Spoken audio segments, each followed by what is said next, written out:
حضرات ناظرین و خواتین، السلام علیکم ورحمۃ اللہ وبرکاتہ۔ روزے کی حالت میں بدن پر نکلے ہوئے بالوں کی صفائی کرنا کیسا ہے؟ خواہ بال سر کے ہوں، مونچھ ہوں،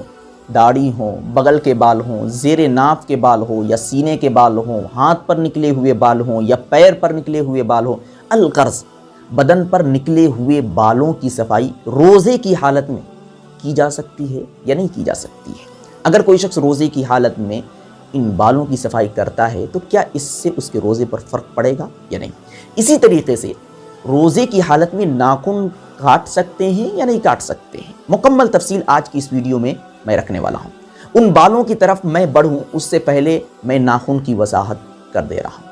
ناخن یہ طہارت کا ایک حصہ ہے۔ اگر ناخن زیادہ بڑا ہو جائے، زیادہ لمبا ہو جائے تو ناخنوں کے اندر گندگیاں بھر جاتی ہیں، اور یقیناً آپ اسی ہاتھ سے کھاتے ہیں، پیتے ہیں، تو ہو سکتا ہے کہ ہاتھ کے ذریعے سے گندگی آپ کے پیٹ کے اندر چلی جائے۔ اس لیے طہارت کا تقاضا تو یہ ہے کہ آپ اپنے ناخن کو کاٹ کر رکھیں۔ اور روزے کی حالت میں اگر کوئی شخص ناخن کو کاٹتا ہے تو اس سے اس کے روزے پر کسی طرح کا کوئی فرق نہیں پڑے گا، نہ ہی روزہ مکروہ ہوگا، نہ ہی روزہ ٹوٹے گا۔ تو یہ بات بالکل کلیئر ہو گئی کہ روزے کی حالت میں آپ ناخن کاٹ سکتے ہیں۔ اب رہا مسئلہ بدن پر نکلے ہوئے بالوں کا، تو دیکھیے بدن پر نکلے ہوئے بال بعض وہ ہیں کہ جن بالوں کے بارے میں شریعت خاموش ہے، یعنی شریعت کے اندر اس بات کی وضاحت نہیں ملتی کہ آپ ان بالوں کو کاٹ سکتے ہیں یا نہیں کاٹ سکتے ہیں۔ اور بدن پر نکلے ہوئے بعض وہ بال ہیں کہ جن بالوں کی صفائی کرنے کا حکم شریعت دیتی ہے، کاٹنے کا حکم شریعت دیتی ہے، اور ایک وقت بھی متعین ہے، کہ حد بھی ہے کہ آپ اتنے سے اتنے دنوں تک ان بالوں کی صفائی ضرور کر لیں۔ اور بدن پر نکلے ہوئے بعض وہ بال ہیں کہ جن بالوں کے رکھنے کا حکم ہے۔ تو ان تینوں طرح کے بالوں کی صفائی کے بارے میں آپ جان لیں، سمجھ لیں، تاکہ آپ کے لیے عمل کرنے میں آسانی ہو سکے۔ جن بالوں پر شریعت خاموش ہے، جن بالوں کے بارے میں شریعت کے اندر کوئی وضاحت نہیں ملتی ہے کہ ان بالوں کی صفائی کی جا سکتی ہے یا نہیں کی جا سکتی ہے، جیسے کہ سینے کے بال ہیں، ہاتھ کے بال ہیں، پیر کے بال ہیں، تو اس کے بارے میں مرد اور عورت کے اندر تھوڑی سی تفصیل ہے اور تھوڑا سا فرق ہے۔ عورتوں کے بارے میں علماء کرام یہ لکھتے ہیں اور یہ فرماتے ہیں کہ اگر عورت کے ہاتھ پر یا پیر پر یا بدن کے کسی اور حصے پر زیادہ بال نکل جائے تو اس کے لیے بہتر ہے کہ وہ ان بالوں کی صفائی کر لے، کیونکہ خوبصورتی یہی ہے عورت کے لیے کہ ان کے بدن پر بال کم ہو۔ تو اگر کسی عورت کے پیر میں زیادہ بال ہیں یا ہاتھ میں زیادہ بال ہیں تو ایسی صورت میں ان کو یہ کہا جائے گا کہ آپ ان بالوں کی صفائی کر سکتی ہیں، کیونکہ یہاں پر شریعت خاموش ہے اور حسن کا تقاضا یہی ہے کہ عورتیں ان بالوں کی صفائی کر لیں۔ اور اگر وہی عورتیں روزے کی حالت میں اس عمل کو کر جاتی ہیں اور روزے کی حالت میں پیر پر نکلے ہوئے بالوں کی صفائی کر جاتی ہیں، ہاتھ پر نکلے ہوئے بالوں کی صفائی کر جاتی ہیں، تو اس سے ان کے روزے پر کسی طرح کا کوئی فرق نہیں پڑے گا، نہ ہی روزہ مکروہ ہوگا، نہ ہی روزہ ٹوٹے گا۔ یہ مسئلہ تو عورت کے بارے میں تھا۔ اور اگر کوئی مرد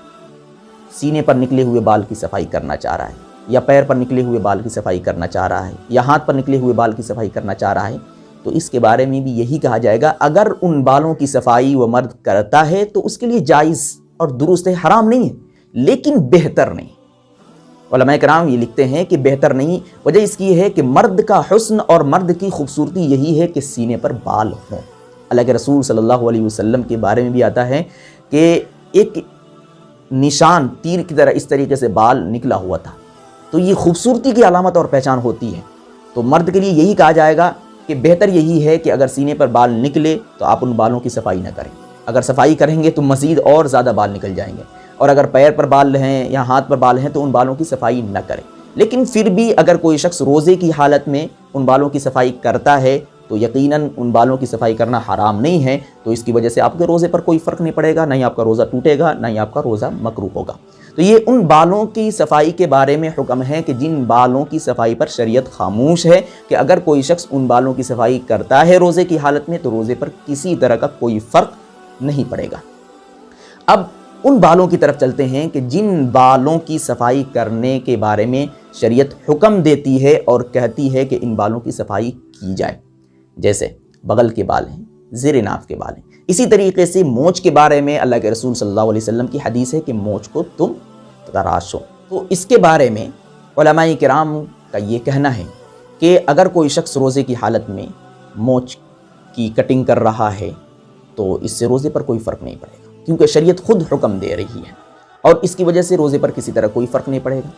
اسی طریقے سے بغل کے بال کی صفائی بھی آپ روزے کی حالت میں کر سکتے ہیں، کر سکتی ہیں۔ رہا مسئلہ زیر ناف کے بال کی صفائی کا، تو اس کے بارے میں تھوڑی سی تفصیل ہے، اس کو آپ جان لیں۔ اگر آپ پر شہوت کا غلبہ ہے اور آپ کو یہ خدشہ ہے اور آپ کو یقین ہے کہ اگر میں زیر ناف کے بال کی صفائی کروں گا یا کروں گی تو ہو سکتا ہے کہ انزال ہو جائے یا میں راستے سے بھٹک سکتی ہوں یا بھٹک سکتا ہوں، تو پھر اس صورت میں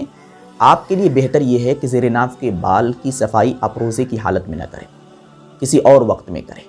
اور اگر آپ کو اس چیز کا کوئی ڈر، کوئی خوف، کوئی اندیشہ نہیں ہے، آپ کو اپنے اوپر کنٹرول ہے، بھروسہ ہے، آپ قوی ہیں، مضبوط ہیں، تو پھر آپ روزے کی حالت میں ان بالوں کی بھی صفائی کر سکتے ہیں۔ ان بالوں کی صفائی کرنے میں کسی طرح کی کوئی کراہت نہیں ہے، لیکن کوئی شخص روزے کی حالت میں زیر ناف کے بالوں کی صفائی کر رہا ہے اور کرتے کرتے پھسل جاتا ہے، عزم مخصوص سے کھیلنے لگتا ہے، تو کھیلنے کی وجہ سے اس کا روزہ مکروہ ہو جائے گا اور کھیلتے کھیلتے حد سے بڑھ جاتا ہے، انزال ہو جاتا ہے، تو پھر روزہ ہی ٹوٹ جائے گا۔ تو روزے کی حالت میں آپ ان بالوں کی بھی صفائی کر سکتے ہیں، جیسا کہ میں نے بتایا۔ اب رہا مسئلہ داڑھی کا، کوئی شخص روزے کی حالت میں داڑھی کی کٹنگ کروا رہا ہے، سیونگ کروا رہا ہے، تو جیسا کہ میں نے آپ کو بتایا کہ داڑھی وہ بال ہیں کہ جن بالوں کے بڑھانے کا حکم شریعت دیتی ہے، ان بالوں کو رکھنے کا حکم شریعت دیتی ہے، اور اس کے برخلاف اگر کوئی شخص داڑھی کے بال کو کاٹتا ہے، تراشتا ہے، تو یہ گناہ کا کام ہے۔ اور اللہ کے رسول صلی اللہ علیہ وسلم کی حدیث ہے کہ اگر کوئی شخص روزے کی حالت میں گناہ والا کام کرتا ہے تو اس گناہ والے کام کی وجہ سے اس کے روزے پر فرق پڑے گا، اور اس کا بھوک سے رکنا، کھانے پینے سے رکنا، پانی سے رکنا بے سود ہے، بے مقصد ہے، بے فائدہ ہے۔ تو اگر کوئی شخص روزے کی حالت میں داڑھی کی سیونگ کرا رہا ہے، داڑھی کٹوا رہا ہے، تو یہ گناہ کا کام ہے، اور اس گناہ کے کام کی وجہ سے اس کے روزے پر فرق پڑے گا اور اس کے روزے کے اندر ثواب